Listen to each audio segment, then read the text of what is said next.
अला रसूलिही सय्यिदिल इंसी वल जान व अला आलिही व अस्हाबिही ज़विल खैरि वल इहसान अम्मा बअद फ़अऊज़ु बिल्लाहि मिनश शैतानिर रजीम बिस्मिल्लाहिर रहमानिर रहीम व सयअलमुल लज़ीना ज़लमू अय्य मुनक़लबिन यनक़लिबून सदक़ल्लाहु मौलानल अज़ीम। बारगाह रिसालत मुआब सल्लल्लाहु अलैहि वसल्लम में दुरूद पाक का हदिया पेश करेंगे। अल्लाहुम्मा सल्लि अला सय्यिदिना व मौलाना मुहम्मदिन मअदनिल वल करम व आलिहि व अस्हाबिहिल किराम व इब्निहिल करीम व बारिक व सल्लिम सलातन दाइमतन सरमदन अबदा। अल्लाह तबारक व तआला कुरान अज़ीम में यूँ फरमाता है, जुल्म करने वाले अनकरीब ये जान लेंगे कि वो किस खाई में गिरने वाले। कभी इंसान को माल का नशा, ताकत का नशा फिरौन बना देता है। जब किसी के पास ज़्यादा पावर आ जाता है, माल आ जाता है, तो सबसे पहले अपने गलबे को बाकी रखने के लिए वो छोटों पर जुल्म करता है, जिसको हम अपनी आम जुबान में दादागिरी, गुंडागिरी कहते हैं। जिसके पास भी पावर आया उसी का इम्तिहान है, उसी की आजमाइश है। इसीलिए शेख सादी रहमतुल्लाह तआला अलैह ने फरमाया है, जगरदन फिराजा तवाज़ो निकूस्त गदागर तवाज़ो कुनद खोए उस्त। बड़े बड़े लोग अगर आजिज़ी करें तो ये अच्छी बात है, ये नेक खसलत है उनकी। पावर होने के बावजूद अगर वो आजिज़ी करे, तवाज़ो करे, और फ़कीर आदमी अगर गिड़गिड़ाए, तवाज़ो करे, तो ये तो उसकी आदत है, इसके अलावा करेगा क्या। पावर आ जाने के बाद, ताकत आ जाने के बाद इम्तिहान शुरू होता है। इसीलिए मेरे अजीज़ों, माँ बाप के भी अदब और एहतराम की जो बात की गई है कि माँ बाप का अदब और एहतराम वो किस वक्त, कि जब वो लोग ताकतवर हों और तुम छोटे हो, उस वक्त नहीं। उस वक्त तो हर बच्चा अपने माँ बाप का अदब करता है, क्योंकि माँ भी पावरफुल है, ताकत है उसको, बाप भी ताकतवर है, कमाता वही है, घर वही चलाता है, और बच्चा अभी जवान भी नहीं हुआ, छोटा है, तो अदब तो करेगा ही, डांट तो सुनेगा ही। कमाल उस वक्त है जब वो बुढ़ापे पर आ गए और उनके हाथ पांव नहीं चलते, कमाई का कोई जरिया नहीं, और तुम पावरफुल हो चुके हो, तुम्हारे पास अल्लाह ने ताकत भी दी, दौलत भी दी। अब देखा जाए कि तुम माँ को झिड़क के बात करते हो या फिर वो अदब दिखाते। इम्तिहान तो उस वक्त है जब वो कमजोर हो जाएं और तुम ताकतवर हो जाओ। इसीलिए कुछ लोग शोहर और बीवी के साथ हुस्ने सुलूक के जो मामलात हैं, इसको भी मैं आपको बताता हूं। किस वक्त एतबार है इस चीज का। कोई अगर ये कहता है मैं अपनी बीवी के साथ बहुत अच्छा सुलूक करता हूं, तो अगर अच्छा सुलूक करता है तो ये देखा जाएगा कि किस वक्त कर रहा है। जब तेरी ताकत सब खत्म हो गई, अब तुझे बीवी की जरूरत पेश आई, उस वक्त अच्छा सुलूक कर रहा है, या उस वक्त जब वो कमजोर थी और तू ताकतवर था। इसीलिए मेरे अजीजों, ये सारी मिसालें देखना है तो मुहम्मदुर रसूलुल्लाह सल्लल्लाहु अलैहि वसल्लम की जिंदगी, मेरे आका करीम सल्लल्लाहु तआला अलैहि वसल्लम की जिंदगी पाक, हुजूर पाक सल्लल्लाहु तआला अलैहि वसल्लम के अपने वालिदैन के अदब की जो मिसाल मिलती है। हुजूर के वालिदैन तो बहुत जल्दी इंतकाल कर चुके, लेकिन फिर भी हदीस में मिलता है उस वक्त नहीं जब मेरे आका सल्लल्लाहु अलैहि वसल्लम का बचपन था, उस वक्त की बात जब मदीने तैयबा में इस्लामी हुकूमत इस्टेब्लिश हो चुकी है। कैसर और किसरा थर्रा रहे हैं, हुजूर के नाम से कांप रहे हैं। जिस जगह सहाबा चले जाएं, फतह हो कामरानी उनके कदम चूम रही हो, उस वक्त जब गलबा था, गलगला था, नबी पाक सल्लल्लाहु अलैहि वसल्लम सहाबा के साथ बैठे, एक बूढ़ी औरत आती है, हुजूर खड़े हो जाते हैं, और खड़े हो गए, सहाबा चौंक गए। मेरे आका सल्लल्लाहु अलैहि वसल्लम ने अपनी चादर निकाली और बिछाया उस बूढ़ी खातून को बैठने के लिए। सहाबा ने पूछा, ये वो सरवरे किश्वरे रिसालत है, सैयदुल अंबिया है, जिसके कदमों को माथा लगाकर जिब्रील बोसा देते हो, वो किसी बूढ़ी के लिए खड़ा हो जाए। तो हुजूर पाक सल्लल्लाहु अलैहि वसल्लम से सहाबा ने पूछा कि इस खातून का अदब क्यों? मेरे आका ने फरमाया, ये 2 साल मुझे दूध पिलाने वाली हलीमा साजिया है। नबी पाक सल्लल्लाहु ताला अलैहि वसल्लम ने उस वक्त अदब करके दिखाया है जब पावर था, गलबा था, सहाबा की जमात थी और एक बूढ़ी खातून आई, और वो भी जन्म देने वाली औरत नहीं है, दूध पिलाने वाली दाया है।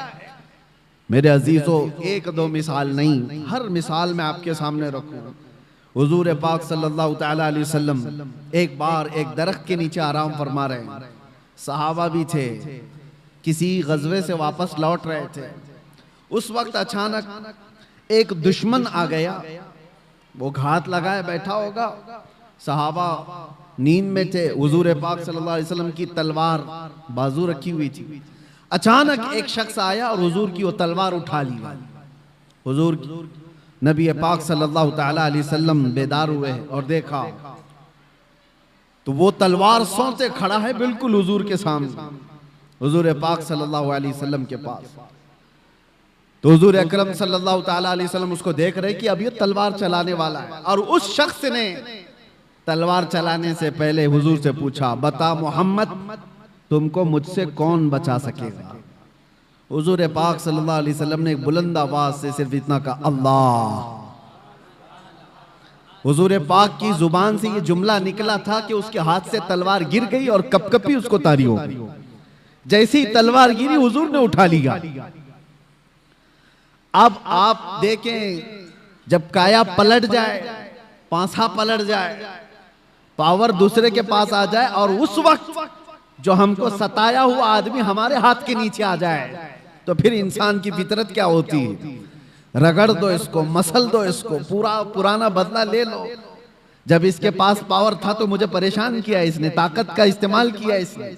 हुजूर पाक के पास तलवार हाथ में आई, अब वो कांपने लगा। हुजूर ने पूछा, बता अब तुझको मुझसे कौन बचाएगा?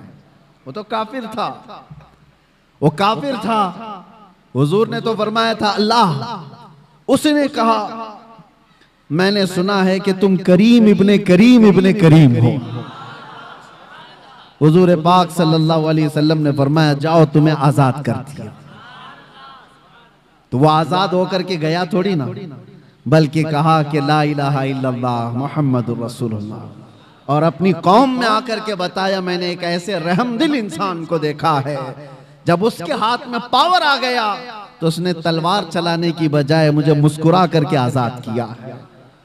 मेरे अजीजों, ये आसान बात नहीं। इंसानी फितरत तो ऐसी है कि पावर का इस्तेमाल हर आदमी अक्सर गलत कामों में इस्तेमाल करता है। वो सिर्फ रसूलुल्लाह की जात है, वो यकीनन हमारे लिए कायदे कुल हैं, हमारे लिए नमूने अमल है। ला करके दिखाओ दुनिया भर की ताकतें जिनके पास पावर आता है, उसके बाद वो किस तरह का रूलिंग करती है। मैं इस्लाम को छोड़ करके आपके सामने रखूं अगर बात, हाँ, कभी कभार ये दरिंदे हमें ऐसे बादशाहों की मिसाल ला करके बताते हैं जिनका इस्लाम से कोई ज्यादा ताल्लुक नहीं रहा। वो तो अय्याश बादशाह थे, नाम मुसलमान होने से कोई मुसलमान थोड़ी ना हो जाता है। वैसे तो तुर्की के इनकलाब के बाद मुस्तफा कमाल बादशाह नाम से जो रेवोल्यूशन आया था, सल्तनत उस्मानिया खत्म होने के बाद तुर्की में जो बादशाह बनाया गया अंग्रेजों की तरफ से, उसका नाम क्या था? मुस्तफा कमाल बादशाह। उसने तकरीबन 10-11 साल हुकूमत किया, पूरे इस्लाम को खत्म करने के लिए एड़ी चोटी का जोर लगा। कुरान पे पाबंदी, अजान पे पाबंदी, हिजाब पे पाबंदी, अरबी जुबान पे पाबंदी। 11 साल की हुकूमत में नाम क्या था? मुस्तफा कमाल। नाम हो जाने से कोई मुसलमान नहीं होता। हाँ, ये बात याद रखे। मिसाल लाओ ऐसी, अबू बकर हो, उमर हो, उस्मान हो, हैदर रदी अल्लाह ताला नुमा जैसी, क्या उनके दौरे खिलाफत में मैं अगर आपको हजारों मिसालें रखूं, पावर था, गलबा था, ताकत थी, तब फिर किस तरह का इस्तेमाल किया है। आज दुनिया को देखो, निहत्तों पर जो जुल्म किया जाता है, बराबर का मुकाबला हो तो समझ में आए कि 2 पहलवान मैदान में लड़ रहे हैं। फिलिस्तीन और इजराइल के मामलात को पूरी दुनिया जानती है। एक तरफ कंकर और पत्थर लेकर लड़ने वाले बच्चे और एक तरफ पेट्रोल मिसाइल पूरी दुनिया को सप्लाई करने वाली हाई टेक्नोलॉजी पावर वाली ताकत। कोई मुकाबला है? कोई मुकाबला नहीं, लेकिन दुनिया देख रही है। और हकीकत में बताऊं, हक और बातिल के मामलात जब भी टकराए ना, बराबरी कभी हुई नहीं, बराबरी हुई नहीं। एक तरफ 82 लोग हैं और एक तरफ 22,000 का लश्कर करबला के मैदान। 82 का डबल कर दो, ट्रिपल कर दो, 4 गुना कर दो, समझ में आए कि ये लोग डबल थे, ये ट्रिपल थे। नहीं, अरे कितने गुना ज्यादा। 80 लोगों के मुकाबले में अगर 22,000 आए तो कोई कंपैरिजन हो सकता है? कोई मुकाबला है इनका? लेकिन हक और बातिल की लड़ाई हमेशा ऐसी रही। और दूसरी एक मिसाल आपको बताऊं, सलाहुद्दीन अय्यूबी की। एक ऐसी जंग लड़ा उस मर्द मुजाहिद ने कि सारी सलीबी ताकतें जमा हो गई थी और 4 लाख की फौज जमा हो गई। 4 लाख की फौज सलीबियों के पास। अगर 4 लाख इंसान खड़े कर दिए जाए ना तो सरों का समंदर नजर आएगा आपको, सरों का समंदर होगा। और उस वक्त सलाहुद्दीन अय्यूबी के सामने ऐसा चैलेंज था, बिखरी टूटी हुई सब फौज मिलाने के बाद सलाहुद्दीन के पास सिर्फ 12,000 का लश्कर था। 12,000 का मुकाबला 24,000 से हो तो समझ में आए, 48,000 से हो तो समझ में आए, लेकिन 12,000 का मुकाबला 4 लाख से होने वाला है। एग्रीमेंट साइन कर लो, सुलह करके खत्म करके चले जाओ। सलाहुद्दीन ने अपने फौजियों से पूछा, क्या इरादा है तुम्हारा? सलीबी ताकतें सब जमा हैं और हमारी तादाद कम है। कैसे जवान उस लश्कर में शामिल थे।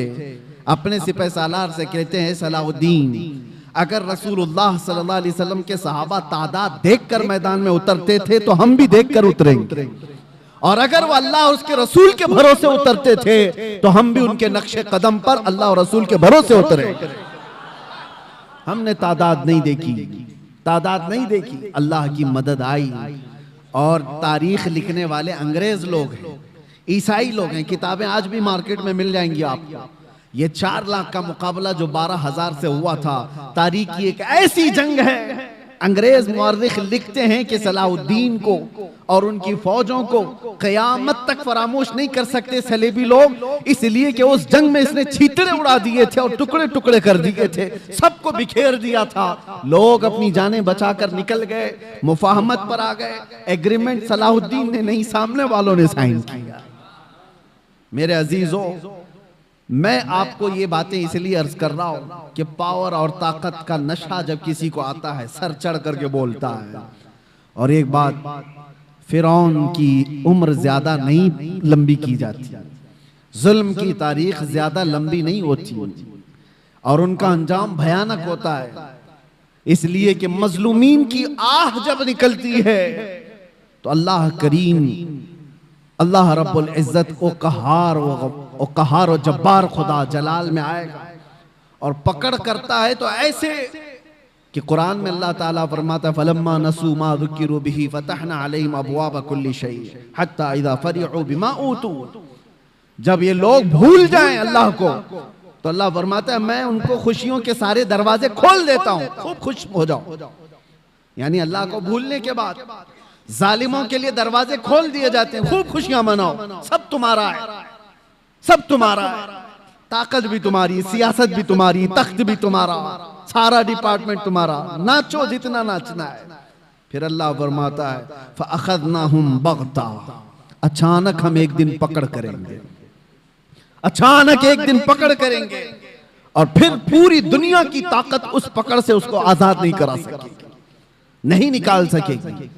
और हम जालिम दरिंदों के अंजाम का इंतजार करेंगे इंशाअल्लाह। और आप देखना मेरे अजीजों, हमारी जिंदगी रहे न रहे, लेकिन अल्लाह हय्य व क़य्यूम है, वो अल्लाह हमेशा से है और हमेशा रहने वाला। लोग ये समझते हैं आज हम पावर में हैं और हम ताकत में हैं, इनको मार देंगे, इनको काट देंगे, सब कर लो, लेकिन अल्लाह तो जिंदा हमेशा रहने वाला है।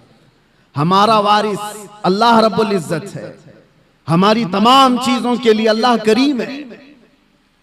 हमने जब ये कुरान में पढ़ा, वह उफ़व्विदु